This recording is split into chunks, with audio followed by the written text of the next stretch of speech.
Salut Geoffrey. Salut Guillaume. Bah écoute, je suis ravi de t'accueillir dans nos locaux et puis de t'accueillir aussi pour ce podcast, pour la première édition de Messaging Talks. Donc l'objectif, ça va être de pouvoir parler un petit peu conversationnel. Et donc la première des questions que je vais te poser, c'est sur, parce nous on se connaît déjà un petit peu, on a eu l'occasion de se présenter, peut-être pas nos auditeurs, donc je t'invite à simplement te présenter en quelques mots sur d'où tu viens, qui tu es, voilà. Avec plaisir. Alors déjà encore une fois merci de m'accueillir ici, c'est cool d'être chez vous, j'aime bien rencontrer les gens là où ils sont.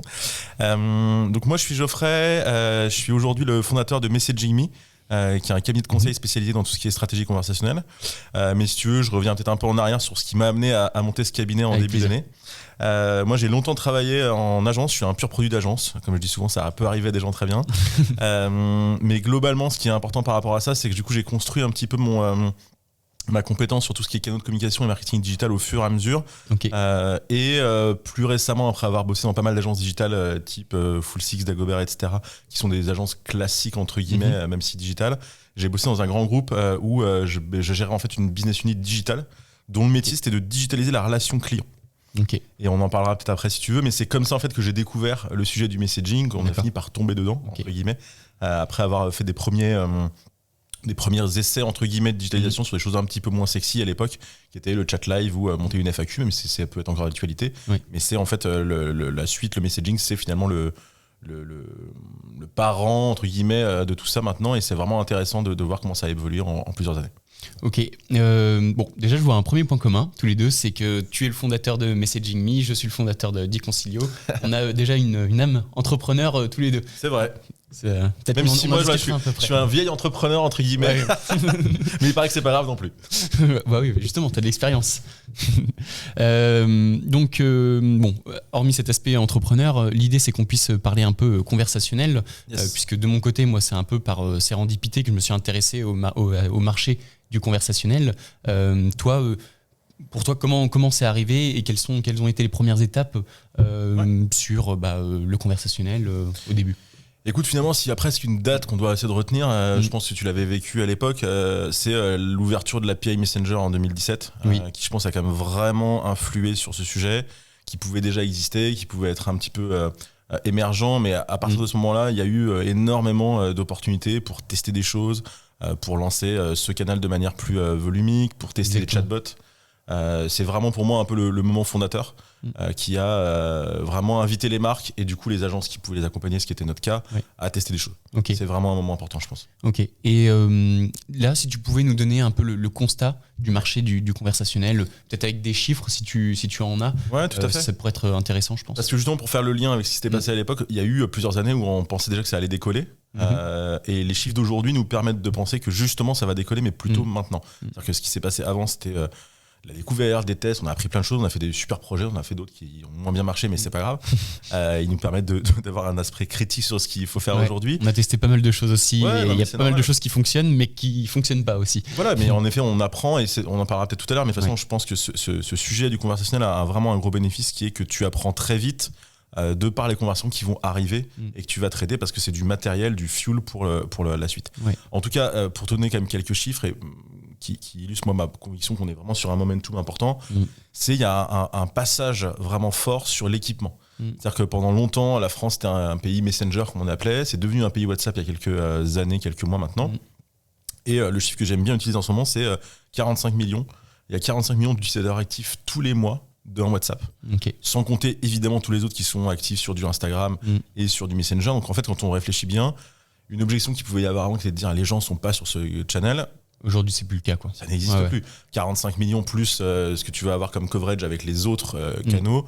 Les gens sont sur le messaging. Tu touches tout le monde. Et ceux qui n'y sont éventuellement pas, ils sont pas forcément de toute façon ton audience, ton client. Et puis, c'est pas très grave. Mais on peut plus considérer que c'est un canal entre guillemets connexe ou qui n'est pas mainstream. Donc ça, c'est un premier sujet.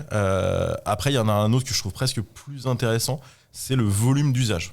Il y a pratiquement 1 milliard de messages qui sont échangés chaque jour entre ce qu'on appelle du business messaging, donc une entreprise, et des gens.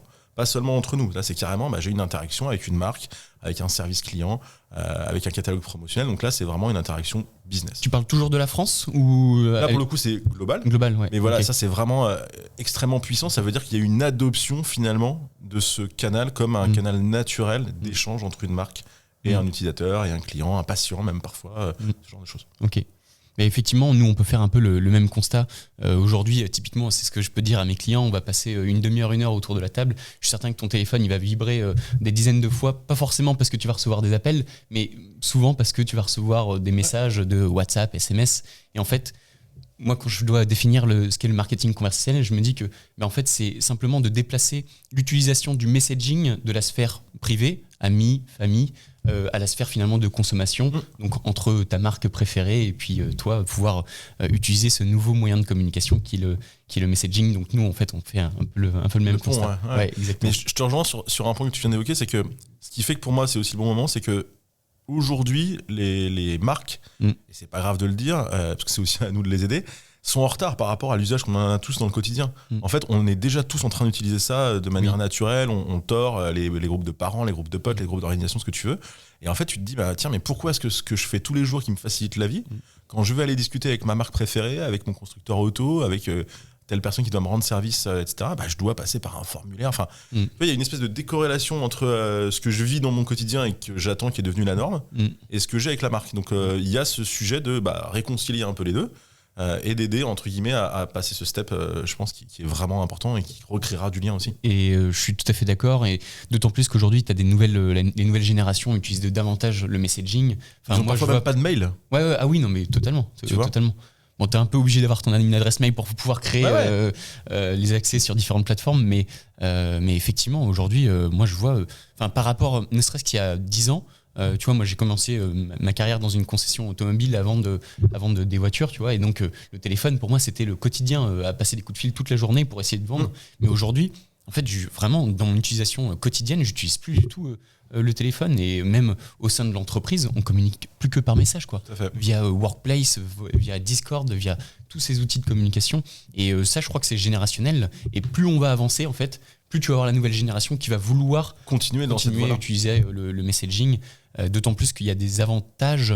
Alors, le téléphone, il ne faut pas le renier ou le mettre de côté. Ça a une bonne utilisation pour pas mal de choses. C'est beaucoup plus fluide. Et puis, avoir une conversation téléphonique, on fait passer beaucoup plus de sentiments.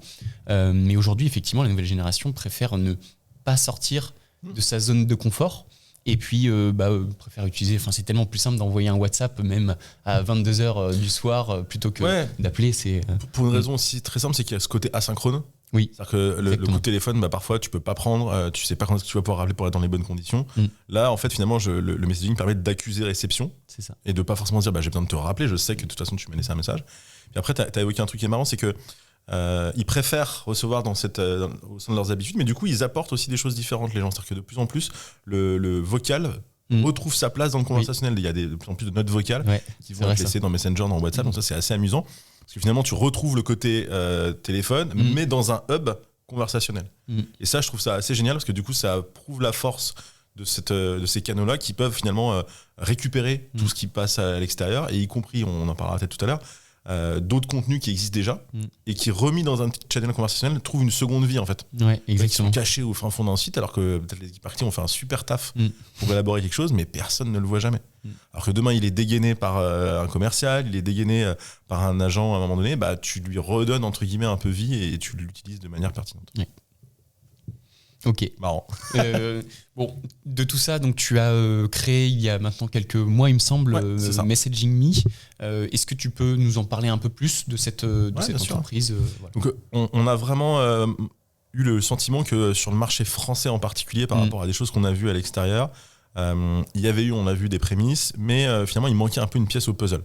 Je m'explique, tu as aujourd'hui des super plateformes, celles de Meta, celles de Google, celles d'Apple, qui proposent des produits messaging qui sont hyper qualitatifs.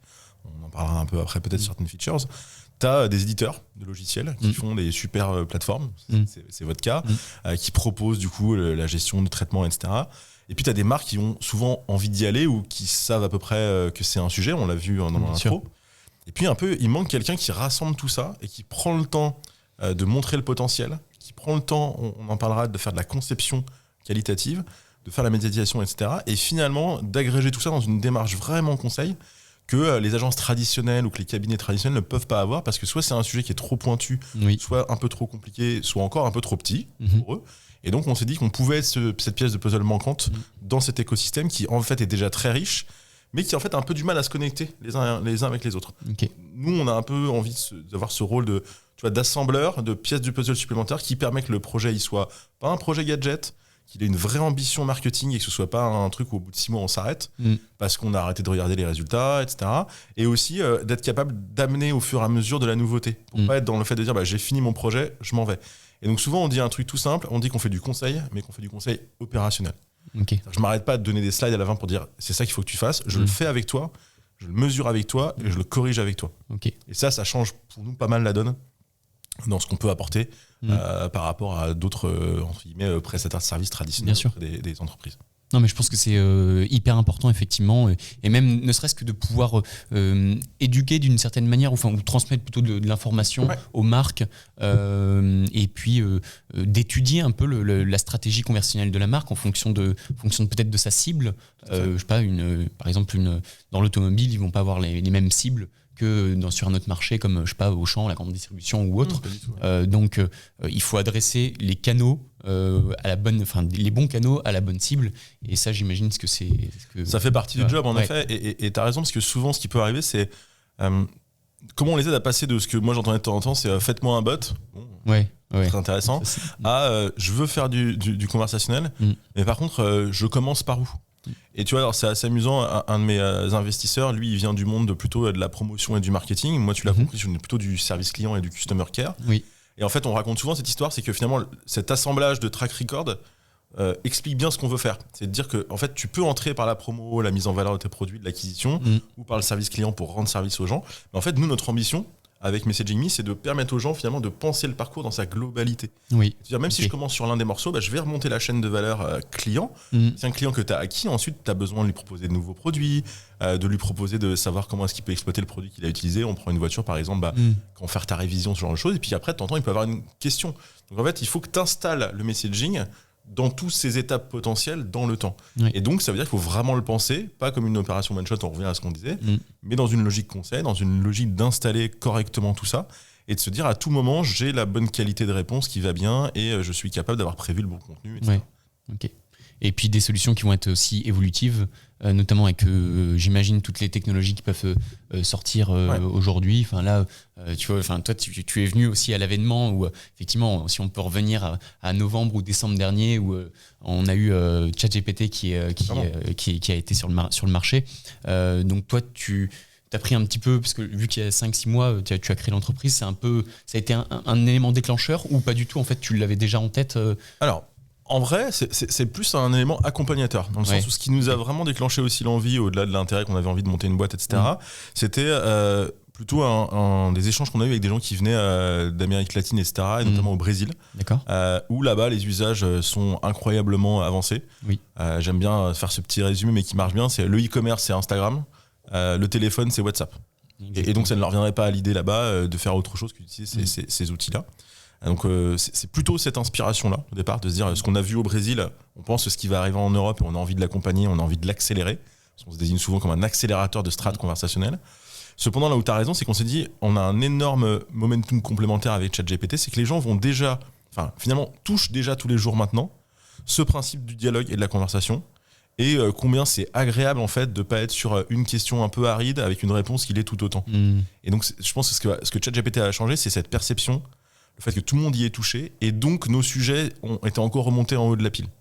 Maintenant, l'un des challenges qu'on a avec les clients, c'est dans le parcours, de se dire est-ce que je garde une logique humaine à différents moments du parcours? Quand est-ce que je mets de l'IA? Est-ce que je mets de l'IA ancienne génération, entre guillemets, avec du NLP, où j'ai une question précise, réponse tout aussi précise, mais un peu parfois tristounette et pas très small talk. Et dépersonnaliser un peu aussi. Exactement. Ou bien je mets du chat GPT avec le risque qu'il aille chercher potentiellement dans d'autres données, qu'il hallucine comme les gens disent, etc. Voilà, donc, et en vrai, la réponse est probablement que c'est un mix entre les bons moments du parcours. Mais en tout cas, nous, on trouve ça extraordinaire comme élément d'aide dans la perception des gens, parce qu'ils ont enfin pu toucher naturellement, sans avoir eu besoin de montrer leur propre projet, au bénéfice du conversationnel.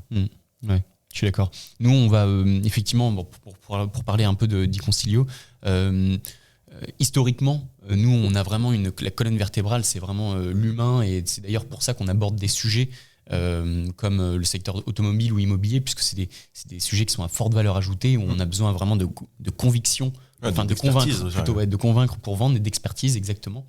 Mais aujourd'hui, effectivement, on a avec vraiment les nouvelles technologies, alors pas que ChatGPT, mais l'IA de manière générale, tout ce qu'il y a autour de ça, effectivement, on va venir vraiment conjuguer finalement les deux et venir faire en sorte que nous, on garde cet aspect humain et essayer de vraiment personnaliser les échanges, mais tout en faisant en sorte que ces conseillers on puisse faciliter leurs missions, des missions qui sont récurrentes par exemple, comme typiquement chez nous on a une mission qui est l'envoi du contact qualifié. En fait là on a une IA maintenant qui vient détecter dans toute la conversation quelles sont les coordonnées, les éléments clés, faire un résumé de la conversation. Et en fait, tout ça, c'est envoyé automatiquement. Et c'est beaucoup plus quali maintenant.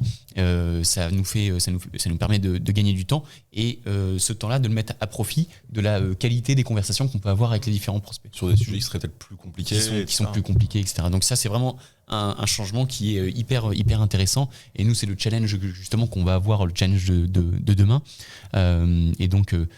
Mais ça, on le prend avec les bras ouverts parce que franchement, c'est hyper passionnant. Et puis, je pense qu'effectivement, on est vraiment dans un virage avec toute cette technologie-là qui est terrible. Ouais. Et après, par contre, il y a un vrai enjeu de formation, d'onboarding pour que les gens découvrent comment c'est de l'aide et pas un concurrent.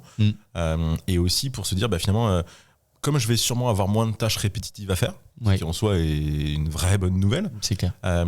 Comment je deviens encore plus expert ? Comment je passe du temps pour aller traiter des cas plus compliqués qui sont certes à valeur, mais où du coup je dois faire la preuve de ma valeur, parce que je me perds plus mon temps à traiter des trucs que je répète toute la journée. Exactement. Donc moi je suis plutôt d'un naturel optimiste, donc je pense que ça va emmener ces métiers-là aussi vers des choses plus intéressantes, mais c'est un changement de paradigme extrêmement fort, où parfois certaines équipes, c'est des trucs volumiques, donc comment est-ce qu'on appréhende ça, comment on l'anticipe. Le conversionnel, c'est pas que en effet l'usage à la fin, mais il y a en back-office, entre guillemets, toute une industrie à travailler et à revoir, quoi. Et en fait, je pense que ces nouvelles technologies-là vont permettre de débloquer certaines situations qu'il peut y avoir, notamment pour les grandes marques qui ont des volumes qui sont gigantesques et qui n'avaient pas la possibilité de pouvoir scaler, c'est le mot du terme, mais leur relation client. Et aujourd'hui, peut-être que ça va leur permettre forcément, en termes de budget, ça va être un peu moins cher, puisqu'il y a moins de relations clients et plus de technologie, mais sans dépersonnaliser la relation au contraire, je pense que par contre ça va les obliger à produire des contenus qui seront le carburant de l'IA, qui eux seront plus personnalisés. C'est-à-dire penser une promotion ou quelque chose qui est plus local, mais du coup l'IA va permettre de dire ok, je l'envoie à telle région, je l'envoie à telle personne parce que j'ai détecté qu'il était comme ça. Donc finalement ça demande d'industrialiser quelque chose qui peut être en apparence difficile à industrialiser. Donc il y a une vraie exigence de se dire je pense quelque chose qui demain doit pouvoir être dispatché, etc.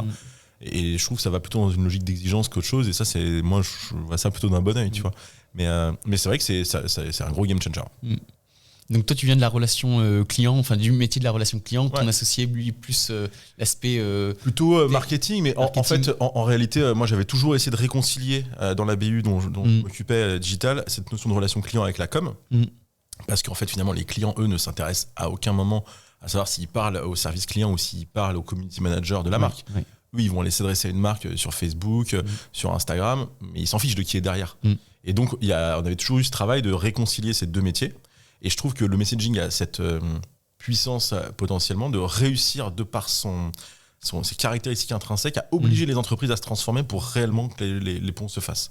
Parce que quand tu avais d'un côté le social, d'un côté le côté téléphone, finalement les gens pouvaient ne pas avoir à se parler. Là en fait ils peuvent plus puisque c'est la même conversation. Donc en fait c'est un effet transformateur. Et c'est aussi pour ça que j'adore ce sujet.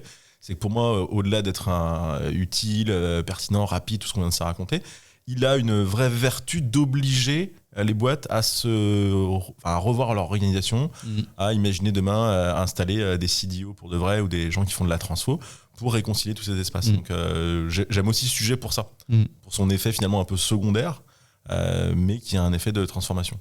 Et je pense qu'effectivement, si aujourd'hui les marques peuvent avoir un petit retard, parce qu'on parlait de l'utilisation du messaging aujourd'hui, aujourd'hui tout le monde envoie des messages, etc. Ok, bon ça c'est un constat. Ouais.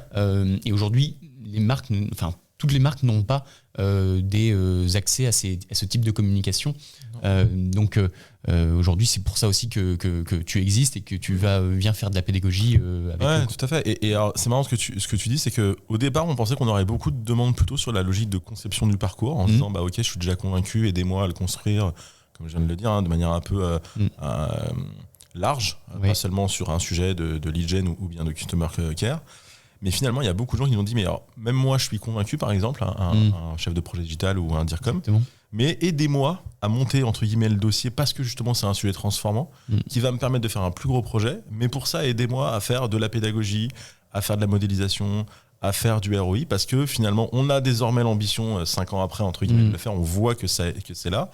Mais on n'a justement pas envie de faire un projet moyen, donc on va devoir le faire remonter à un niveau de direction. Exactement. Et finalement, on a été obligé de renforcer. Tu vois, on l'avait pas anticipé. Ça, c'est tout le plaisir de monter une boîte. Tu sais ce que c'est. Cette partie de l'offre où on a musclé cette dimension évangélisation, compréhension, faire travailler les gens en workshop. Ça, c'est un truc qu'on aime beaucoup faire, mais qui marche bien dans ces cas-là parce qu'en plus, ça permet d'onboarder toutes les parties prenantes. Et donc, on peut avoir l'impression que le projet met un peu de temps à démarrer, mais ensuite, derrière, ça déroule et tout le monde est convaincu et tout le monde porte le projet quand il sort. Bah ouais, et puis en fait, tu dois convaincre la relation client, tu dois convaincre le marketing, tu dois convaincre la direction, tu dois convaincre. Ça touche tellement, en fait, la relation client touche de manière générale tellement de fonctions support qu'effectivement, c'est un sujet qui est tellement structurant et c'est pas juste une brique que tu viens ajouter et puis pouf, c'est du plug and play. Quoi. Tu vois, reprenons cet exemple des deux extrémités. Demain, en marketing, tu fais du marketing promotionnel. Avant, tu faisais n'importe quoi, des flyers, t'envoyais des emailing. Demain, tu dis, OK, je bouge de cet espace-là pour le faire sur le messaging. Bah, tu touches à nouveau plein de services. Tu touches le service d'édition, tu touches le service qui envoyait tout ça et qui gérait la loyalty.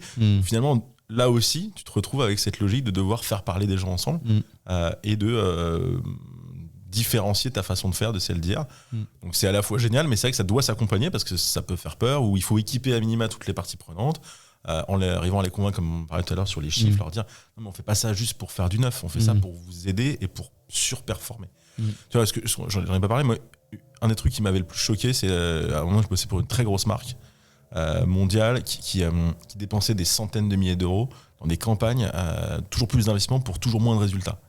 Et parce qu'en fait, c'est toujours les mêmes canaux, donc au bout d'un moment, il y a un phénomène d'usure, et tu dis, mais les gars, il faut qu'on change de paradigme. Mais ce changement, il doit s'accompagner, il doit, entre guillemets, absolument être fait aussi avec beaucoup de bienveillance pour donner les clés pour réussir. Et moi, je crois de plus en plus, du coup, au fait de faire la preuve avec du ROI, et pas seulement faire des économies, mais un travail de modélisation de ROI pour se dire, OK, quelle surperformance je vais aller chercher. Parce que le gros bénéfice du messaging aujourd'hui, c'est qu'on est un peu sur du blue ocean, quoi. Les premiers qui resteront dans le téléphone de chacun dans les conversations, les 15 premières marques qui vont réussir à s'installer, elles vont avoir un avantage comparatif incroyable. C'est hyper dur de déloger ton provider d'un produit que tu aimes bien. Exactement. Quand il aurait été le premier à être dans ton WhatsApp. Ça, c'est... bienvenue aux premiers par avance, parce qu'ils seront installés pour un moment. Tu crois que dans les entreprises, il va y avoir des nouvelles fonctions qui vont arriver, comme être responsable marketing conversationnel, par exemple? Parce que je me dis, finalement, toi, tu interviens aussi en tant que consultant dans les entreprises, donc il pourrait très bien aujourd'hui créer le poste de responsable marketing conversationnel. Mais alors, s'il se passe ça, nous, on a fait notre job. C'est que nous, on est censé faire potentiellement cette évangélisation ou aider à sortir un premier projet. Après, l'idée, c'est de remettre les clés aux boîtes. On n'a aucune vocation à installer des consultants toute l'année chez les gens, c'est pas notre métier, c'est pas ce qui nous intéresse. Notre métier, ce sera l'année suivante de ramener la nouveauté qu'on a été trouvé au Brésil, en Inde, ailleurs, pour dire ah bah tiens, monsieur le responsable conversationnel, voilà ce que vous devez implémenter maintenant. Donc après, est-ce que c'est ça ou est-ce que c'est ni plus ni moins que des directeurs marketing qui doivent rajouter cette corde à leur arc? Ça, j'ai pas la réponse. Ok, ça marche. Écoute, ce que je te propose, c'est qu'on puisse parler des différentes étapes, notamment comment tu accompagnes les marques sur l'aspect conversationnel. J'imagine que tu as une méthodologie, une méthode. Est-ce que tu peux nous en dire plus par rapport à ça? Yes. Là-dessus, on essaye d'être évidemment très pragmatique. Je parlais de conseil opérationnel tout à l'heure, mais c'est vrai qu'il y a quand même un peu des points de passage si tu veux être à peu près sûr de lancer ça dans les bonnes conditions, et on l'a dit, pour avoir quelque chose qui est un peu robuste. La première étape, elle est toute simple, c'est vraiment celle de comprendre l'environnement et du coup de définir le use case adapté à cet environnement. Okay. C'est de se dire, au fait, au départ, je veux quand même commencer par quoi ? Par faire de la lead gen, par faire de la loyalty, de la rétention de clients, par soulager mon service client. Donc, et il peut y en avoir plusieurs. Et nous, dans ce cas-là, on va aider à dire, OK, on va commencer par ça pour ensuite arriver à tel étage un petit peu plus loin. Donc d'abord, le use case qu'on retient. Okay. Deuxième étape, elle est beaucoup plus autour de cette logique de modélisation. Si on veut, après avoir retenu le bon use case, que ça se déploie bien, il faut anticiper, prévoir ce qui va se passer. D'accord. Alors, évidemment, on ne va jamais avoir parfait, mais l'idée, c'est de faire des hypothèses pour que là aussi, les gens se disent, je mets les moyens parce que je sais déjà où je vais arriver en termes de modélisation, de ROI, de bénéfices attendus. Ok, d'accord. Donc, j'ai défini le use case, j'ai modélisé. Ensuite, je vais passer dans la logique de conception. D'accord. Donc, le design conversationnel. Vraiment dire l'expérience, elle est comment ? Elle commence avec un bouton. Ensuite, il va y avoir un carrousel. Ensuite, il va y avoir de l'IA qui va répondre. À un moment donné, je vais pousser un contenu. Et puis, 10 jours après, je vais renvoyer quelque chose pour dire, tiens, il y a une nouveauté. Vraiment penser finalement toute cette conversation, l'anticiper. Ok. Quatrième partie. Ça permet de toucher aussi les taux d'engagement qu'il peut y avoir sur l'aspect conversationnel, puisque je pense que l'objectif, c'est de pouvoir venir, pas forcément cannibaliser de tous les autres canaux qu'il peut y avoir, mais aussi venir en ajouter un, donc venir choper des nouveaux prospects. Donc là, l'objectif, c'est d'avoir les meilleurs taux d'engagement finalement. C'est ça, c'est vraiment de se dire, je vais proposer le meilleur parcours pour pouvoir arriver au bon moment, pour pouvoir faire la notification quand c'est pertinent, de manière là aussi personnalisée comme tu le disais, voire même d'installer des routines. Il y a pas mal de marques qui font ça, où tu t'es abonné finalement, tu reçois une notification à une information promotionnelle ou à une nouveauté. Et ça marche plutôt bien parce que les gens aiment bien cette logique de rendez-vous entre guillemets un peu régulier. Okay. Donc le parcours, donc cette conception de parcours. La quatrième étape, c'est la conversion. C'est-à-dire qu'une fois que tu as fait tout ce travail de fond, il faut faire savoir. C'est-à-dire mettre en avant le produit, mettre en avant le projet conversationnel, médiatiser l'expérience potentiellement. C'est-à-dire que tu vas remplacer des social ads qui aujourd'hui atterrissaient sur une fiche produit ou sur un site web pas très digeste. Demain, en fait, comment tu l'exposes, comment tu médiatises correctement pour que les gens atterrissent sur le parcours que tu as fait. Mais donc, je vais devoir médiatiser mon expérience conversationnelle. Oui, bien sûr, parce qu'il faut qu'il soit accessible, le canal. Enfin, il y a un moment. Parce que ce serait trop dommage d'avoir fait tous ces efforts. Pour le cacher ou pour dire attendez, on a un peu peur qu'il y ait du monde qui vienne. Non, vu que tu as fait le bon modèle de ROI, vraiment tu es safe dans tes attentes, donc tu peux te permettre d'en parler.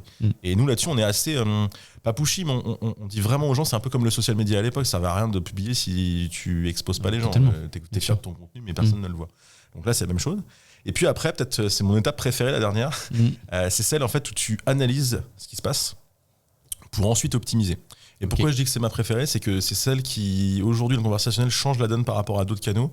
Parce que dans l'espace de quelques jours, moi je dis souvent, en fait, au bout de 1000 conversations, déjà, tu peux voir tout ce qui marche et tout ce qui ne marche pas dans ton expérience.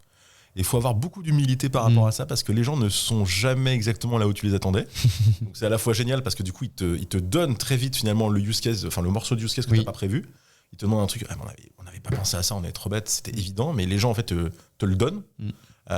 Et puis à l'inverse, ils te montrent peut-être les dead ends de ton parcours, ils appuient là où ça fait mal. Et c'est génial parce qu'en fait, en très peu de temps, en très peu de conversations, t'apprends, tu peux améliorer.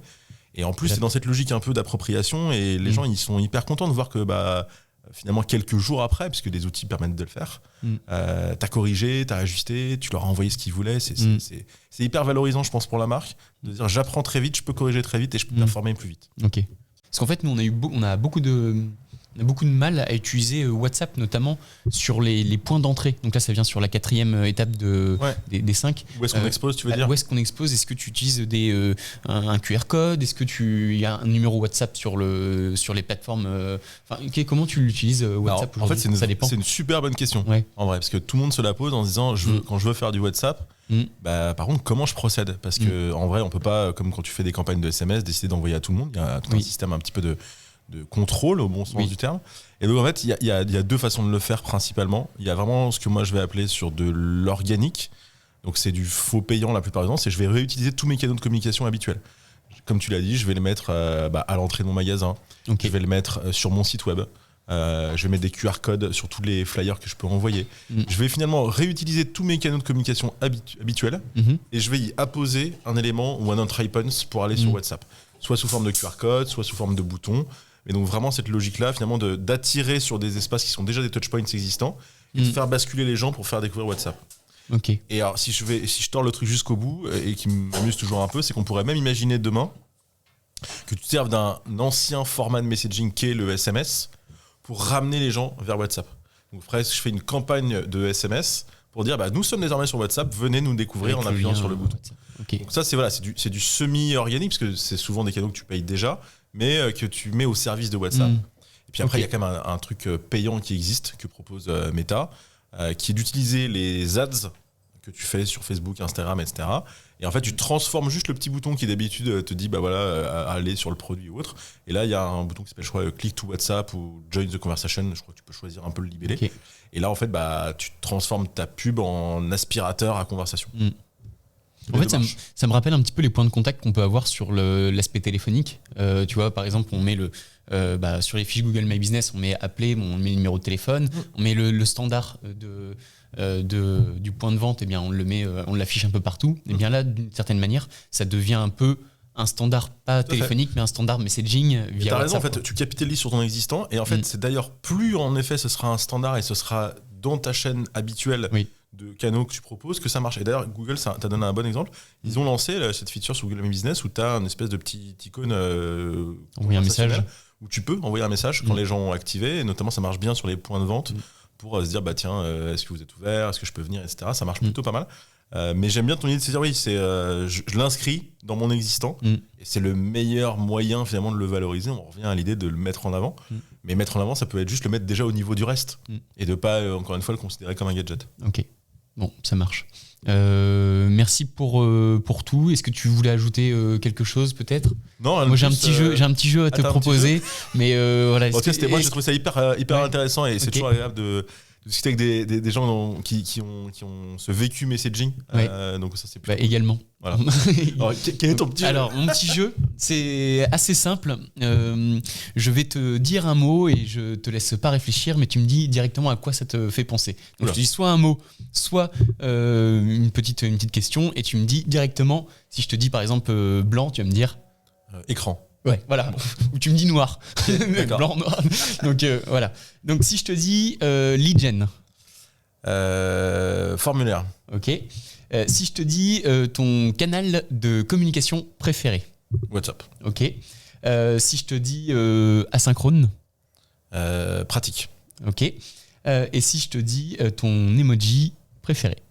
Celui avec les lunettes de soleil. Ok, ça marche, parfait. Merci à toi.